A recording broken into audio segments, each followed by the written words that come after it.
Sawasdee krab. Thank you for joining us for the evening edition of NBT World Brief right here on NBT and NBT World. You're with me, Surapat Lautaranarit. Today is the last day of the New Year's holiday period. Many people who visited their hometowns for family reunions and holiday makers were steadily boarding public transports to get back to their usual place of residence. In Chiang Mai, the arcade bus terminals were packed with travelers seeking to leave the province before work starts on Monday. Buses bound for Bangkok and northeastern provinces were especially packed.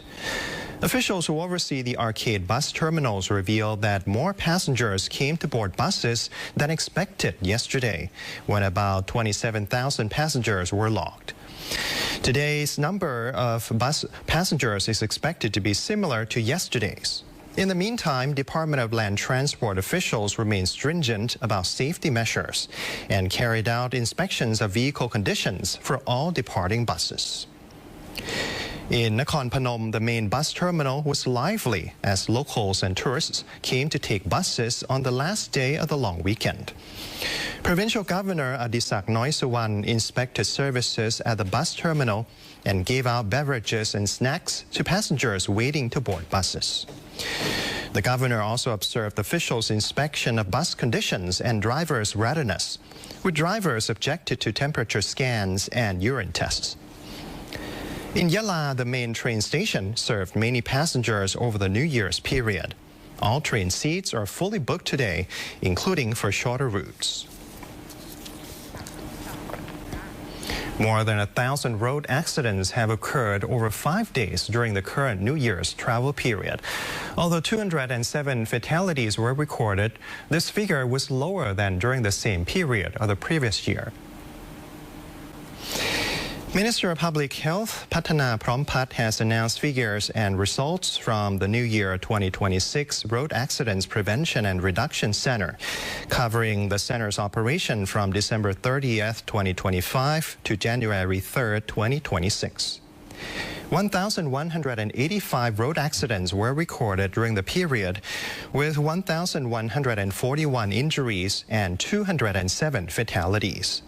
The casualty figures declined from the previous year. Provinces with the highest number of road accidents were Phuket, Pathalung, Chiang Rai, and Lampang. The primary cause of road accidents remains speeding. Other key causes were cutting in front of another vehicle and drunken driving.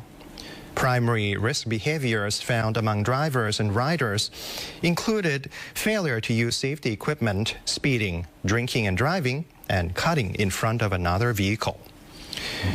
The Public Health Minister explained that the NDEMS technology was used to quicken responses to accidents and to provide initial advice for helping accident victims.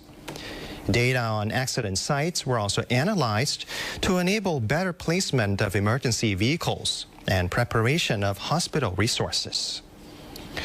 The Public Health Ministry also encouraged road users to be aware of signs that foretell falling asleep at the wheel.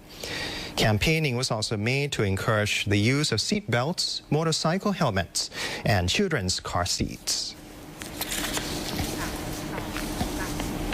Although many people have left their getaway destinations in preparation for the workday tomorrow, some holidaymakers were still enjoying their time at tourism attractions in various provinces. In Betong district of Yala province, tourism sites as well as restaurants and hotels were filled with Malaysian tourists who opted to spend their New Year holidays in Betong. Munbupa Park and the Winter Flower Garden were among the popular sites. Pyramid Tunnel, once used by communist insurgents to hide from air raids and stockpile provisions, also proved popular with tourists as a historical tourism site. In Kanchanaburi's capital district, the giant rain tree in BANGKOK continued to attract tourists. The huge tree, aged more than 100 years, provides shade to visitors who amuse themselves with taking selfies with the tree. The tree is recognized as a botanical treasure of Thailand and has become an important tourism site for Kanchanaburi over the years. With a little over 1 month left until the February 8th general election, political parties kept up their campaigning momentum across Bangkok today. Democrat Party leader and Prime Ministerial candidate Abhisit Vejjajiva led the party's team of Bangkok candidates to campaign at Rim Klong Charoen Krung 103 Market in Bangkok district of Bangkok.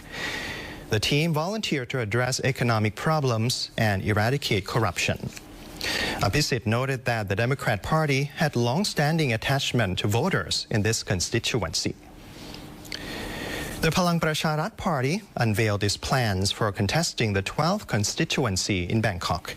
Nopawan Huachaiman, the party's candidate for the constituency, hailed the party's key Quality Age Society policy that aimed to elevate the quality of life for senior citizens. She noted that many seniors in this constituency did not receive systematic care, proposing to address the matter using a one-stop center in each community. These centers would also provide job skills to senior citizens to enable them to earn income. Rakshat Party House of Representatives candidates, led by Prime Ministerial candidate Jet Thonawanik, campaigned at Sirichai Market in Bangbon district of Bangkok. The party's candidate for constituency 28 and party list MP candidates were also present. The group touted key party policies, such as cracking down on police officers involved in corruption and extrajudicial influence, addressing informal debt, preventing illegal employment of migrant workers, and remedying unregistered or illegal trade activities. More than 1 million voters have registered to cast their ballots in advance of the February 8th general election date. 2 days now remain for those who have matters to tend to on February 8th to register, so they may cast their ballots on February 1st instead. The Office of the Election Commission of Thailand has revealed that 1,264,103 people have registered to cast advance ballots for the February 8th general election over a 15-day period of registration. The figure was counted from people who registered during December 20th, 2025 to January 3rd, 2026. Voters who need to cast advance ballots may register until January 5th. Those who have registered for advance voting on February 1st and later find themselves needing to vote on the election day may cancel their advance ballot registration and instead cast their ballots along with a charter amendment referendum on February 8th. And that's a wrap for our evening edition of NBT World Brief. You can stay updated with the latest developments right here on NBT and NBT World. And for more stories, you can scan the QR code on your screen to access our full coverage across all media platforms. Until next time, สวัสดีครับ